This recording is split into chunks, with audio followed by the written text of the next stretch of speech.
2020 Tesla Model 3 squeak noise when you make a turn or go with speed bumps. The noise comes from the upper ball joints right there. To fix the squeak noise,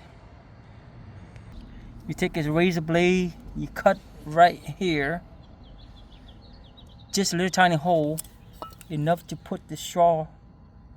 This is silicone spray. You shove it in there, you spray on it, and you drive it. Try to go with speed bumps as much as possible to get the oil slushing around, and the noise will disappear.